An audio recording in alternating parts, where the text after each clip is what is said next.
Hey, what you reading for? The lovely and talented Aubrey Plaza sat down with journalists at Elle Magazine to talk about books.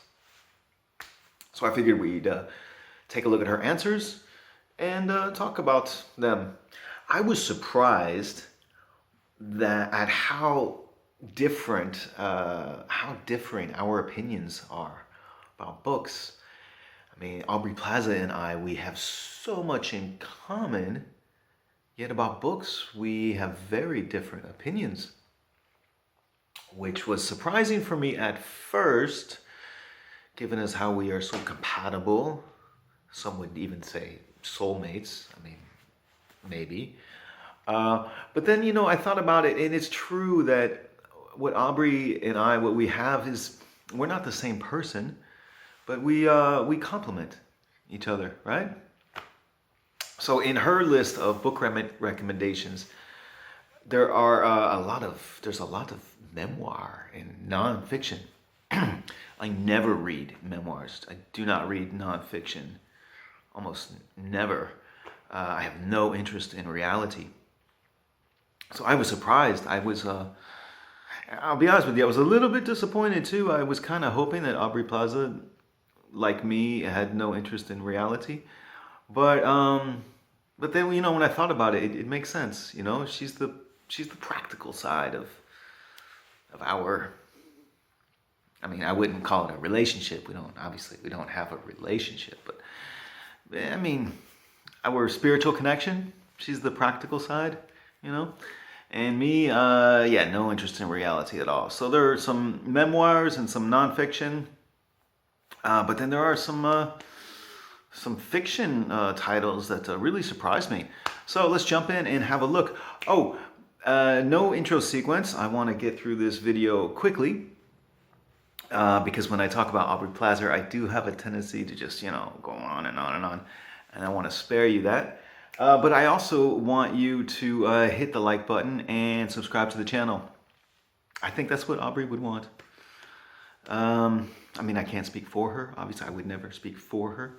But that's the sense I get, that she would want that. Let's jump in, yeah? Name a book that made you weep uncontrollably. And she named Wave by Sonali Deraniyagala, which is a memoir. It's about 20 years ago, there was a tremendous tsunami that hit the coast of Sri Lanka. And Sonali Deraniyagala is a survivor of this tsunami. And so this is her story. I have not read it. I am not interested in nonfiction. I would say for me, the book that made me weep uncontrollably would be Ladies and Gentlemen by Emma Donoghue, which is a play featured in her collection Selected Plays by Emma Donoghue. And I talked about it in length in a video called Books That Made Me Cry. Sometimes it feels good to cry, Especially with Wave. I mean, it just goes to show you that Aubrey, she cares about people. A book I read in one sitting, it was that good. So she names Hello Molly by Molly Shannon, another memoir from comedic actress Molly Shannon. I have not read this book. I'm familiar with Molly Shannon. She was on Saturday Night Live. I'm sure that the memoir is excellent. It's funny. I mean, Aubrey Plaza is not going to lie to us, is she? I would say the book that I read in one sitting, it was that good. Most recently would be The God of Small Things by Arundhati Roy. Oh, it's gorgeous. Poetic prose. Multiple timelines with multiple perspectives. It's not an easy book to read, and there are some disturbing scenes, and it deals with some harsh emotions, but just so gorgeous. So gorgeous, I couldn't stop. A book I'd pass on to a kid. We're talking about kids already. I mean, I didn't bring it up, but okay. But since we're talking about it, The Giving Tree by Shel Silverstein. Aubrey, I think that is a fantastic suggestion. Shel Silverstein is a highly rated poet for children. Highly rated and underrated at the same time, because I think he is just brilliant. The Giving Tree is a classic of his. The Light in the Attic, I think that's probably my favorite of his. But anything by Shel Silverstein would be a great book to give to our children, or to give to children. The last book I bought, so this this interview is a few years old. A few years ago, she bought Liar Mouth by John Waters. I'm familiar with John Waters as a filmmaker, but I did not know he wrote books too.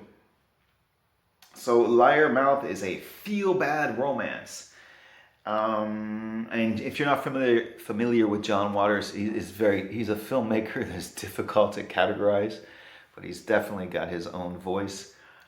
His characters are eccentric, they're slutty and irreverent, just all around great people, right? Or all around interesting people.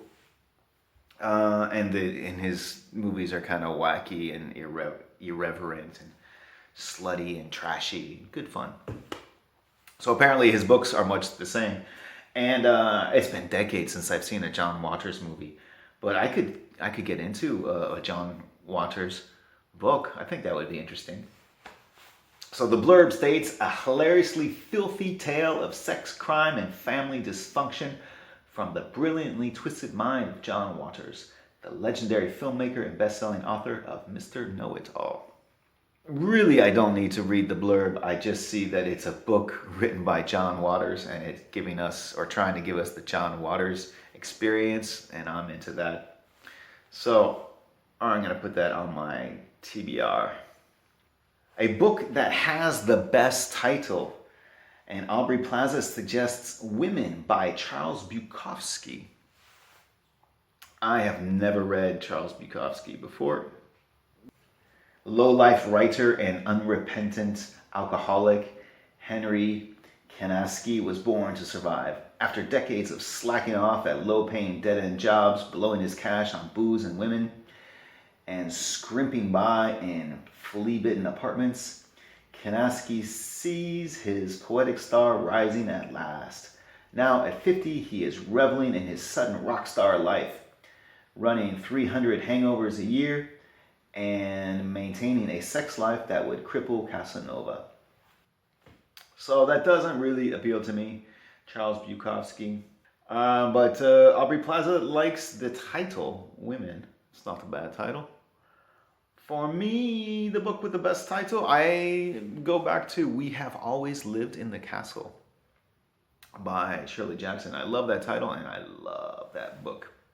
Next up, a book that she considers literary comfort food. And she chose A Movable Feast by Ernest Hemingway, which makes sense because we have comfort food and a movable feast, so there's a nice play on words there. For literary comfort food, I made a video about that recently, actually, where I talk about the works of Andrew Niederman. So I would consider his works to be comfort food. And if I were to name just one, I would name Perfect Little Angels. Book I never returned to the library. She names Valley of the Dolls by Jacqueline Suzanne. This is a gossipy, trashy novel that I loved. I had a great time with Valley of the Dolls. My guilty pleasure, except I don't feel guilty about it, and I don't think I should feel guilty about it. It is a work of fiction, however, it is largely based on the life of Judy Garland. So another kind of pseudo memoir finds its way on her book recommendations. A Movable Feast by Ernest Hemingway is a memoir as well. So she's really interested in people and their lives. Next up, a book that sealed a friendship. And she cites The Crying of Lot 49 by Thomas Pynchon. I have never read Thomas Pynchon. And I feel like he's an author that I should read. I feel like The Crying of Lot 49. I feel like there are two books of his that are frequently mentioned on must-reads. One is The Crying of Lot 49, which is only 150 pages. And the other one is Gravity's Rainbow, which is like 700 pages. So I think I'll start with The Crying of Lot 49, but I feel like I should probably read both of those. I don't know. Do you have any experience with Thomas Pynchon? Let me know if he really is a must-read. I feel like he's an important author and I should be familiar with him. And it sealed a friendship for Aubrey Plaza. That's interesting. I cannot think of a book that sealed a friendship. No. Next up, we have a book that makes me feel seen. And Aubrey Plaza mentions The Bell Jar by Sylvia Plath. Another pseudo-memoir, a semi-autobiographical book. This is not a book I have read. I feel like it is an important book. It was published in 1963, and it is a book that is highly celebrated and talked about. It is the fact that it's semi-autobiographical, that's what always kept me away from it. I figured, oh, that's too close to being a memoir, and it's too close to nonfiction. So I was resistant to reading it. But I feel like it's so important that I probably should read it, right? And especially since Aubrey Plaza recommends it, I feel like it's given further reason to read it. As for me, a book that makes me feel seen, I don't want to be seen. Not by strangers, without me having control over how they see me. I suppose that's why I write books. I want to be seen, but I want to shape how people see me. This collection of short stories, me traveling around Europe looking for a home, it's all fictional, but it does show me in a specific way, the way I want people to see me. So yeah, I can't think of anything. I would say, yeah, my own book, The Orthography of Madness and Misgivings, makes me feel seen. A book I'd want signed by the author, and she chose another work of nonfiction, The White Album by Joan Didan. Joan Didan is an American journalist, columnist, essayist, writes essays about culture and politics. She is, I can't name you that many journalists because I don't really pay attention, but she's one I could name. She's probably one of the most important American journalists of the 20th century. And the White Album came out in 1979. She had another book that was a big hit too, another collection of essays called The Year of Magical Thinking. So if I were to read nonfiction, if I were to read essays, which I don't, I would read Joan Didan. I think that's an excellent choice from her.